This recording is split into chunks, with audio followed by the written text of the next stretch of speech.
You've met them before and didn't realize it until too late. They smiled at exactly the right moment, said precisely what you needed to hear, made you feel understood in ways no one else ever had. By the time you noticed something was wrong, they already had everything they wanted from you. In 1503, Cesare Borgia stood before his conquered enemies. They expected rage. Instead, he offered wine, embraced them warmly, spoke of unity. That night, while they slept in false security, his men moved silently through the halls. Machiavelli watched this and understood. The lion cannot protect himself from traps, and the fox cannot defend himself from wolves. One must therefore be a fox to recognize traps, and a lion to frighten wolves. The Dark Empath is both. They feel the trap before it closes. They recognize the wolf while it's still smiling. This isn't charm. This is cognitive empathy weaponized, the ability to understand emotional states without being consumed by them. While effective empathy makes you feel what others feel, cognitive empathy lets you map their interior world like a battlefield. You see the wounds, the triggers, the hidden levers of control, and you choose whether to heal or to leave untouched. 500 years ago, Machiavelli identified a specific type of person, not the obvious tyrant, not the loud manipulator, but the one who understands human nature so profoundly they can weaponize empathy itself. They see your pain and decide, consciously, whether it serves them to soothe it or to apply pressure. They're not cold like narcissists. They're colder because they understand you completely and still choose strategic detachment. The Dark Empath emerges not from cruelty, but from survival. They start as people who felt too much for too long, who tried to save everyone and got destroyed in the process. Until one day, something shifted. They didn't lose their ability to feel. They gained what psychologists call emotional granularity, the capacity to identify, label, and regulate emotions with surgical precision. They still see the wounds behind every mask, but they no longer get pulled into the chaos. This transformation doesn't happen by choice. It happens when your mentor takes credit for your work while maintaining perfect eye contact. When your partner lists everything you do wrong with tears in their eyes, making you apologize for their cruelty. When kindness alone stops working, so you stop explaining yourself. You observe, you absorb, you adapt. You learn to control your empathy. Not to manipulate others, but to protect yourself from them. Machiavelli wrote, "Men ought either to be well treated or crushed, because they can avenge themselves of lighter injuries, of more serious ones they cannot."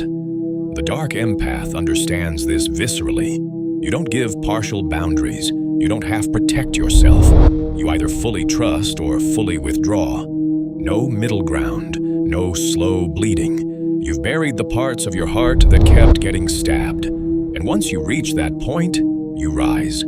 You stop defending your kindness. You stop giving endless second chances just because you understand where someone's pain comes from. That's the pivot point. Realizing that feeling their pain doesn't obligate you to carry it. You've always seen people more clearly than they see themselves. But before, that insight made you vulnerable. Until one day you didn't break. You hardened. You start watching more than speaking. You employ strategic silence, not the absence of words, but the deliberate withholding of reaction.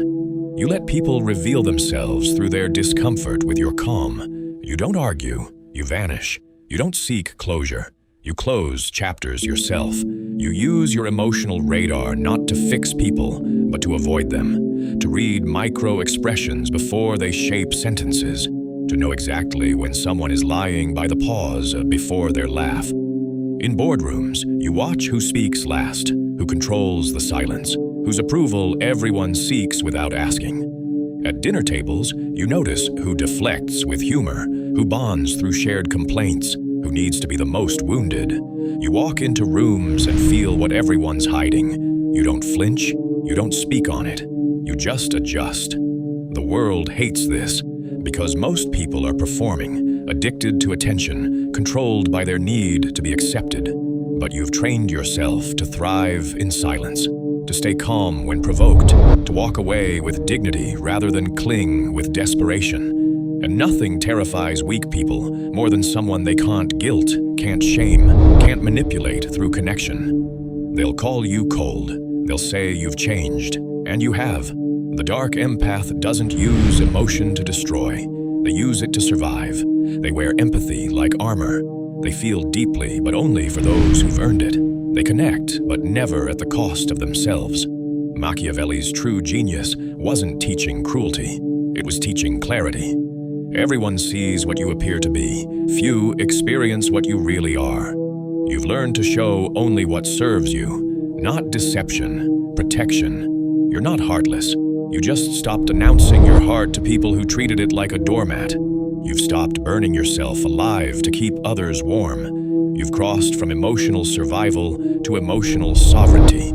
You don't chase people. You chase purpose, truth, peace. You've turned your empathy inward where it protects rather than poisons. You've learned to smile without trusting, to listen without absorbing, to love without losing yourself. This is the final form. Someone who refuses to be played. You don't expose people. You let them expose themselves. You don't fight for your place. You command it with presence. Quiet authority. Unreadable eyes. You've become what the world fears most. Someone who once cared deeply, but no longer needs anyone to breathe. The ghost they can't haunt, the soul they can't seduce, the heart they can't break. You didn't become a dark empath by accident. You were forged in chaos, sharpened by betrayal, strengthened every time you stayed silent while being torn apart. And now you stand alone, not because you couldn't belong, because you chose not to kneel. You smile at exactly the right moment. Say precisely what people need to hear. Make them feel understood in ways no one else ever has. And by the time they realize something's different about you, you're already gone. Not cruel, just untouchable. Not heartless, just finally, powerfully protected. You've met them before. Now, you've become them.